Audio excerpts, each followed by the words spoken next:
കുറേ ദിവസമായി ഒരു വീഡിയോ ചെയ്തിട്ട്. വീഡിയോ ചെയ്യാനൊന്നും പറ്റാത്ത അവസ്ഥയിലായിരുന്നു. കിടപ്പിലായിപ്പോയി. പനി, ഹോസ്പിറ്റൽ, ഇഞ്ചക്ഷൻ, ആൻറ്റിബയോട്ടിക്, ഇങ്ങനെ പനിയെന്ന് മാറിയെങ്കിലും ചുമയായിരുന്നു. ചുമയും ഛർദിലും.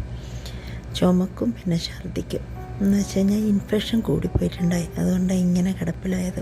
തീരെ എഴുന്നേക്കാൻ പറ്റും. ഇപ്പം എല്ലാവരുടെയും പനിയുടെ ഒരു സീസണല്ലേ. നാട്ടിലായാലും GCCയിലായാലും എല്ലാം പനിയുടെ ഒരു സീസണാണ്. എല്ലാവരും ശ്രദ്ധിക്കുക. കാരണം ഭയങ്കര ക്ഷീണമുണ്ട് ഇപ്രാവശ്യത്തെ പനിക്ക്. എനിക്ക് സത്യം പറഞ്ഞു കഴിഞ്ഞാൽ ഇത്രയും ആൻറ്റിബയോട്ടിക്കിൻ്റെ ഇഞ്ചക്ഷൻ എടുത്തു. എനിക്ക് തോന്നുന്നൊരു 5 ഇഞ്ചക്ഷൻ എടുത്തു. പിന്നെ ഇൻഫെക്ഷൻ കൂടിയതിൻ്റെ ഇഞ്ചക്ഷൻ എടുത്തു, വേദനേൻ്റെ, പനിയുടെ, പിന്നെ എന്താ ഇൻഫെക്ഷൻ്റെ എല്ലാം, പിന്നെ ഛർദ്ദിക്കുന്നതിന് എല്ലാം എടുത്തിട്ടുണ്ടായി.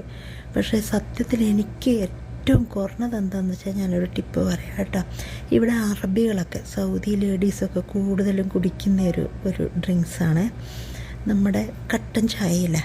ലൈറ്റായിട്ട് കട്ടൻ ചായ ഇട്ടിട്ട് അതിൽ മിൻറ്റിൻ്റെ ഇല കുറച്ച് ഒരു ഒരു പിടിയെന്ന് പറയില്ല നമ്മളിങ്ങനെ കയ്യിൽ, അത്രയും എടുത്തിട്ട് കട്ടൻ ചായ അതിലൊഴിച്ച് വെച്ചിട്ട് അതിനൊരു കുടിക്കാനുള്ള ചൂടാകുമ്പോൾ അതൊരു 2-3 പ്രാവശ്യമായിട്ട്, അത് കട്ടൻ ചായ വേണമെന്നൊന്നുമില്ല, തിളച്ച വെള്ളം ഈ മിൻറ്റ് ലീഫിൽ ഒഴിച്ച് വെച്ചിട്ട് കുടിച്ചാലും ചുമ പെട്ടെന്ന് നിൽക്കുന്നുണ്ട് കേട്ടോ. കുറേ പരീക്ഷിച്ചിട്ടുണ്ടായി ഞാൻ.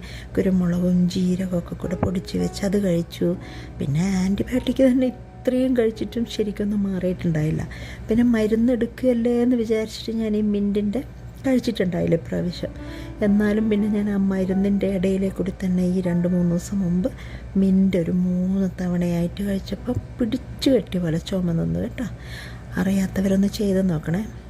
പിന്നെ ഈ കിളികൾ കേട്ടോ, ഈ കിളികൾ നാട്ടിൽ എത്രയാണ് പൈസ എന്ന് എനിക്കറിഞ്ഞൂടാ കേട്ടോ. ഇതിൽ ആ മഞ്ഞക്കിളി ഉണ്ടല്ലോ, ആ മഞ്ഞക്കിളി ഒരു കിളിക്ക് ഇവിടെ 300 റിയാൽ കേട്ടോ. 300 റിയാലെന്ന് പറഞ്ഞാൽ നാട്ടിൽ ഏകദേശം ഒരു 6000 രൂപയൊക്കെ ഉണ്ടാവും.